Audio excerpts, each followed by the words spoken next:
Hello students, दोबारा से मैं आया हूँ। मैं अब दूसरा सिलेबस डिस्कस करूँगा, मतलब दूसरे सब्जेक्ट का सिलेबस डिस्कस करूँगा। तो आप एक बैनर देख सकते हैं। मेरा नाम कृष्णवीर है, जैसा कि आप जानते हैं। मैंने आपको बताया था कि मैं आपको दो सब्जेक्ट पढ़ाने वाला हूँ, एक जिसमें DBMS है, दूसरा डेटा स्ट्रक्चर। ठीक है, तो ये कोर्स है आपका 999 का BPSC का, और इसको एनरोल कर लीजिए आप। इसमें आपको एक कूपन मिलेगा, मीन्स आई थिंक 99 का। तो शायद ये कोर्स आपको 900 रुपये का पड़ेगा। और अगर आपको ये ऐप इंस्टॉल करना है तो आप गूगल प्ले स्टोर से डाउनलोड कर सकते हैं, और इसके लिए आपको QR कोड वीडियो की डिस्क्रिप्शन में मिल जाएगा। ठीक है, चलिए स्टार्ट करते हैं। सिलेबस ओपन करता हूँ मैं। ठीक है, ये है हमारा syllabus, fundamental of data structure. ठीक है, बहुत ज़्यादा बड़ा सिलेबस नहीं है डेटा स्ट्रक्चर का, कुछ टॉपिक ही दिए हैं इसमें इन्होंने। तो बेसिक स्टार्ट करेंगे, क्या होता है डेटा स्ट्रक्चर।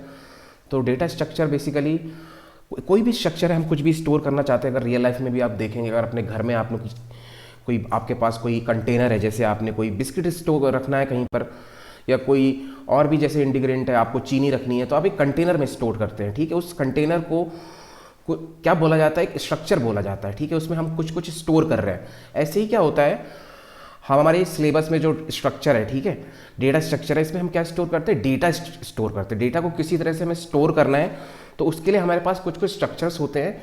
ठीक है, तो वो हम पढ़ेंगे वो कौन से स्ट्रक्चर होते हैं जिनके अंदर क्या कर सकते हैं, हम डेटा को स्टोर कर सकते हैं।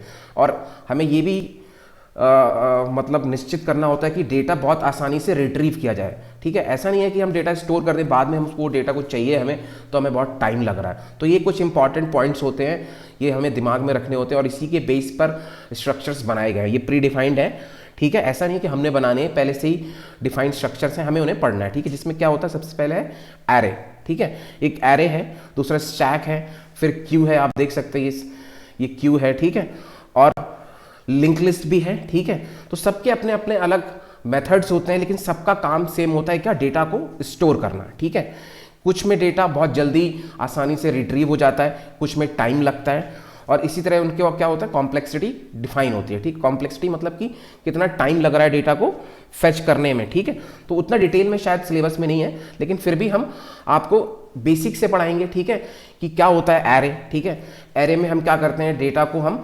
सीक्वेंशियल फॉर्म में स्टोर करते हैं। ठीक है, सिमिलर टाइप का डेटा होता है। मान लीजिए आपको कोई रोल नंबर स्टोर करने हैं स्टूडेंट्स के। ठीक है, तो सारे रोल नंबर कैसे होते हैं, इंटीजर में होते हैं। तो सारे रोल नंबर आप बैक टू बैक स्टोर कर सकते हैं। मान लीजिए एक इनिशियल इंडेक्सिंग स्टार्ट होती है 0 से। ठीक है, तो 0 लोकेशन पे आपने पहले स्टूडेंट का रोल नंबर स्टोर कर लिया, उसके बाद नेक्स्ट पे 1 पे दूसरे स्टूडेंट का। तो इस तरह से आप सीक्वेंशियल स्टोर कर सकते हैं। और आपको अगर फेच करना है तो बहुत रैंडमली सबसे ज़्यादा फास्ट एरे होता है किसी भी डेटा को फेच करने के लिए। लेकिन क्या होता है, अगर आपने कोई मॉडिफिकेशन करना है, कोई डेटा इंसर्ट करना है, डिलीट करना है, तो बहुत टफ हो जाता है एरे में। और अगर आप दूसरे हैंड पे देखेंगे, लिंक लिस्ट बहुत आसान होता है उसमें डेटा इंसर्ट करना, लेकिन आप फेच करेंगे तो बहुत टाइम लगेगा लिंक लिस्ट में। सबसे अपने अपने एडवांटेज और डिसएडवांटेज हैं। ये सारा डिटेल में आपको वीडियोस में पढ़ाया जाएगा जब आप कोर्स को एनरोल करेंगे। ठीक है, इनफिक्स, पोस्ट फिक्स कन्वर्जन। ठीक है, ये सब स्टैक के ऊपर होता है। स्टैक समझिए क्या होता है। आप अगर मान लीजिए कोई लाइन में लगे, जैसे आप रेलवे, मान लीजिए आप कहीं ट्रैवल कर रहे हैं, तो आप रेलवे स्टेशन पर खड़े हैं। ठीक है, तो आपको टिकट चाहिए। ठीक है, तो टिकट चाहिए।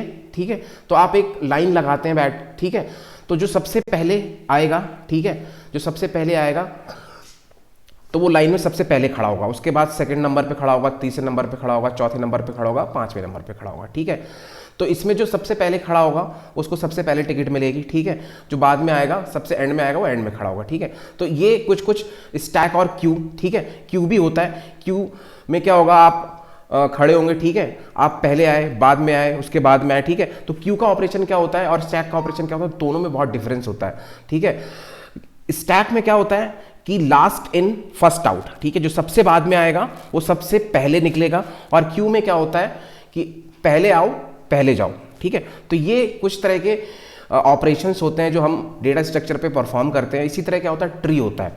ट्री में क्या होता है कि आपने देखा होगा कि जैसे पेड़ में ब्रांचेस होती हैं। ठीक है, तो ऐसे तो आप रियल लाइफ में देखेंगे तो एक पेड़ के अंदर कई सारी ब्रांचेस निकल आती है, लेकिन जो बाइनरी ट्री होता है उसमें हर नोड पर 2 ही ब्रांचें निकलेंगी। ठीक है, मैक्सिमम 2 ब्रांचेस निकल सकती हैं, या तो एक भी नहीं होगी, या तो एक होगी, और या तो मैक्सिमम 2 होंगी। ठीक है, तो इसके ऊपर भी पढ़ेंगे कौन कौन से ऑपरेशन परफॉर्म किए जा सकते हैं। ठीक है, BST होता है, बाइनरी सर्च ट्री होता है। ठीक है, और फिर रिकर्सिव ट्री भी होता है, ठीक है। हम ग्राफ के बारे में भी पढ़ेंगे, डीएफएस, डेप्थ फर्स्ट सर्च, और बीएफएस, ब्रेड्थ फर्स्ट सर्च, ठीक है। इनके बारे में कैसे ग्राफ को ट्रेवर्स किया जाता है और क्या इसके एल्गोरिथम होते हैं शॉर्टेस्ट पाथ के, ठीक है। ये सारा डिटेल में पढ़ेंगे, ठीक है। तो ये थोड़ा सिलेबस हमने डिस्कस किया है, आगे आने वाले वीडियोस में हम और डिटेल में पढ़ेंगे, ठीक है।